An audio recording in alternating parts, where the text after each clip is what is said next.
मैं doctor M S. Hussain, director Jauhar medical college of electro homoeopathy, Hyderabad, Telangana.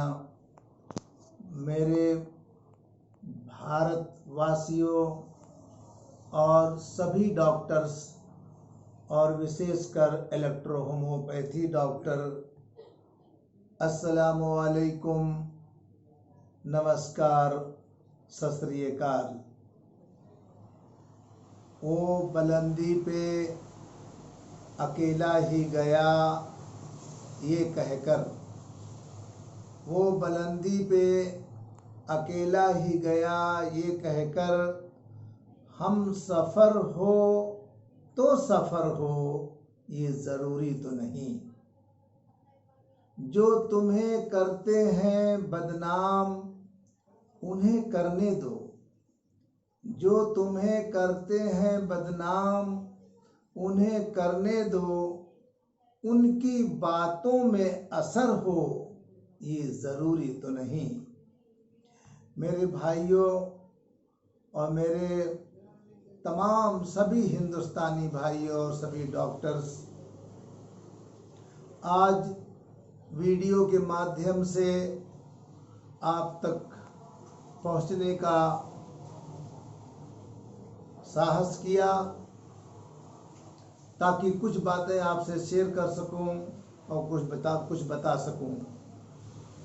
बहुत सारे डॉक्टर्स के कॉल आए कि इलेक्ट्रो होम्योपैथी कानूनी मामले में अब कहाँ तक पहुंची।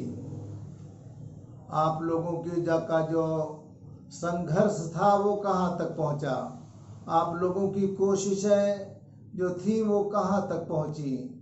हमने कहा कि हम इस पर एक वीडियो बना करके डिटेल्स आपके तक पहुंचाएं। इलेक्ट्रो होम्योपैथी पर संघर्ष कंटिन्यू जारी रहा और उस पर कामयाबी भी मिली। जैसा कि आपको बताऊं कि 21/5/2010 में ही गवर्नमेंट ऑफ इंडिया ने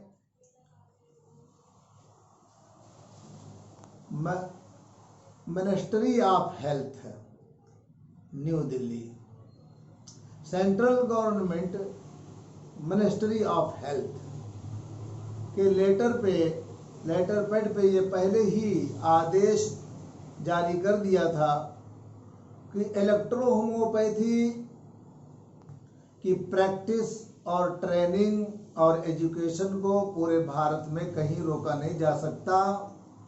और हमने सभी राज्य को आदेश दे दिया है कि इस पैथी पे सिस्टम बनाया जाए, जिसके बिना पर आज तक बड़ी खूबी से इस पर काम किया जा रहा है।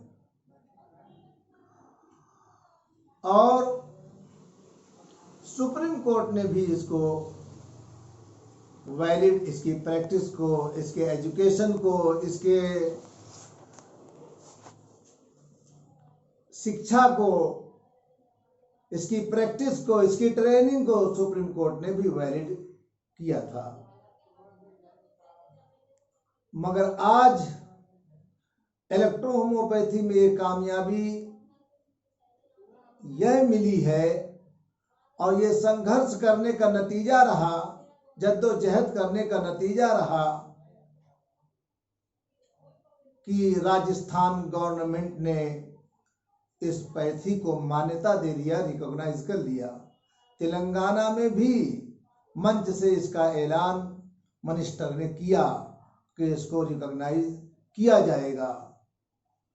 साथ ही साथ में इलेक्ट्रो होम्योपैथी पे अगर मैं कश्मीर की कुछ बातें बताऊं तो वीडियो बहुत बड़ा हो जाएगा, इसलिए मैं डिटेल्स में ना जाते हुए इतना ज़रूर कहूँगा कि कश्मीर में भी Jammu and Kashmir electro homeopathy association ने काफ़ी काम और काफ़ी संघर्ष, काफ़ी जद्दोजहद कश्मीर में किया और बहुत बड़ी कामयाबी मिलती मगर कुछ न कुछ रुकावटें आ गई। मगर फिर भी उतनी जद्दोजहद, उतना धरना देने के बाद, उतना इनकलाब पैदा करने के बाद ये तो हुआ था कि वहाँ के गवर्नर ने इलेक्ट्रो होम्योपैथी पर अपनी राइटिंग में ये लिख करके दिया, जिसमें उन्होंने इलेक्ट्रो होम्योपैथी को लीगल करार देते हुए electro homeopathy degree holder doctor use किया उन्होंने। आज बहुत सारे लोग बहस करते हैं कि डॉक्टर लिख सकते हैं कि नहीं लिख सकते हैं। इस पर खैर बहुत बड़ी वीडियो बन जाएगी मेरी, मगर यहाँ इतना कहूँगा कि एक गवर्नर की जो एक गवर्नर जो होता है वो कोई छोटी मोटी बात नहीं होती, बहुत बड़ा पद होता है। और उन्होंने electro homeopathy doctor degree holder doctor word उन्होंने राइटिंग में इस्तेमाल किया, यूज किया है। ये भी हमारे लिए एक बहुत बड़ी खुशखबरी है।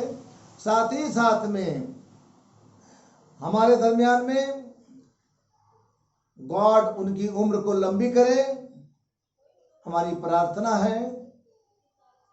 डॉक्टर कुलदीप, डिस्ट्रिक्ट मोगा, पंजाब, जो हमारे मित्र भी हैं, बहुत अच्छे दोस्त भी हैं, और हम लोग एक बहुत अच्छे मित्र के साथ साथ वो हमारे एक ऑर्गेनाइज में नहीं, दो ऑर्गेनाइज में हैं। डॉक्टर कुलदीप मोगा ने एक नहीं कई कैंसर के पेशेंट उन्होंने ठीक किया। किडनी फेल पेशेंट को हजारों की तादाद में उन्होंने ठीक किया, और कैंसर के पेशेंट को जो ठीक किया उसका पूरा डाटा, उसकी पूरी रिपोर्ट उन्होंने गवर्नमेंट ऑफ इंडिया को भी दिया कि ये पॉजिटिव था, ये हमने दवा दिया, और नेगेटिव हुआ। दोनों रिपोर्ट को सौंपा। यही तक नहीं बल्कि उन्होंने WHO को भी दिया, और WHO ने उसी वक्त उनको एक सर्टिफिकेट जारी करते हुए दिया कि हाँ, तस्दीक हो रहा है कि आपने कैंसर पेशेंट को ठीक किया है। और यही वजह थी कि जब WHO में मेंबर को बढ़ाया जाने लगा तो हिंदुस्तान से डॉक्टर कुलदीप मोगा, डिस्ट्रिक्ट मोगा के रहने वाले डॉक्टर कुलदीप सिंह को WHO का मेंबर बनाया गया। तो एक BEMS डॉक्टर WHO का मेंबर बना, ये कोई छोटी बात तो नहीं है, एक बड़ी बात है। ये एक कामयाबी की तरफ है हम, जिसे गवर्नमेंट ऑफ इंडिया भी एक्सेप्ट कर रही हो, सुप्रीम कोर्ट भी एक्सेप्ट कर रही हो, और WHO भी एक्सेप्ट कर रहा हो कि हाँ, ये पैथी है और खतरनाक और जानलेवा और भयंकर बीमारियों को ठीक करती है। ये माना लोगों ने। ये काम हुआ इलेक्ट्रो होम्योपैथी में। हमने भी इलेक्ट्रो होम्योपैथी के द्वारा बड़ी से बड़ी बीमारियों को ठीक किया है, लेकिन अपने मुंह से अपनी तारीफ ठीक नहीं है। लेकिन इतना तो जरूर कहूंगा कि हमने कोरोना के ताल्लुक से हेल्थ मिनिस्टर को लेटर लिखा था, और हमने परमिशन चाहा था कि कोरोना का इलाज करने का परमिशन दिया जाए। हमें परमिशन नहीं मिला। किसी भी प्राइवेट डॉक्टर जिसके पास वेंटिलेटर वगैरह नहीं है, ऐसे लोगों को परमिशन था ही नहीं। आयुष मंत्रालय से परमिशन नहीं मिला। लेकिन अगर परमिशन मिलता तो इलेक्ट्रो होम्योपैथी में, जहां कैंसर जैसी बीमारी का बेहतरीन इलाज है, तो कोरोना को बहुत हद तक उन दवाओं के द्वारा ठीक किया जा सकता था। इस तरह से हमारा एक ऑर्गेनाइज है EH फाउंडेशन, उन्होंने भी WHO को लेटर लिखा कि इलेक्ट्रो होम्योपैथी के द्वारा कोरोना की बीमारी को ठीक करने के लिए परमिशन दिया जाए।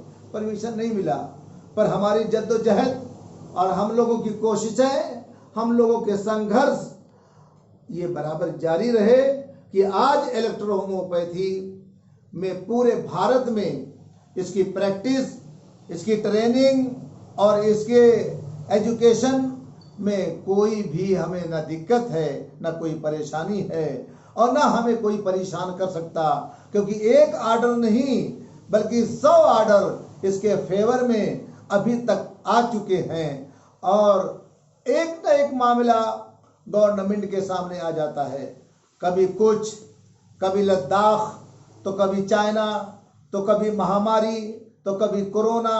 इस तरह से गवर्नमेंट के पास बहुत सारे काम हैं, लेकिन हमारा पूरा प्रपोजल आईडीसी, आईसीएमआर और मिनिस्ट्री में मौजूद है और उस पर तबादला ख्याल हो रहा है, कोशिशें हो रही हैं। मालिक ने, गॉड ने चाहा तो हम बहुत जल्द उस मंजिल तक भी पहुंच जाएंगे जहां यूनानी और आयुर्वेदिक और होम्योपैथिक और एलोपैथी पहुंची हुई है।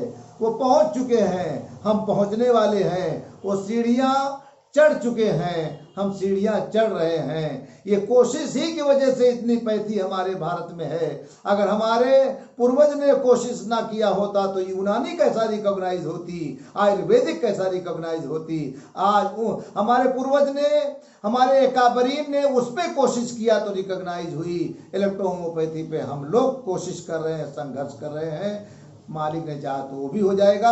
और जब तक नहीं होता है तब तक ना हमारी प्रैक्टिस में कोई परेशानी है, ना हमारे ट्रेनिंग में कोई रुकावट, कोई दिक्कतें हैं, और ना हमारे ट्रेनिंग में, ना हमारी प्रैक्टिस में, ना हमारे एजुकेशन में कहीं कोई प्रॉब्लम नहीं है। तो ये इलेक्ट्रोहोम्योपैथी बहुत अच्छी पैथी है और बड़ी कामयाबी की तरफ जा रही है। जय हिंद, जय भारत।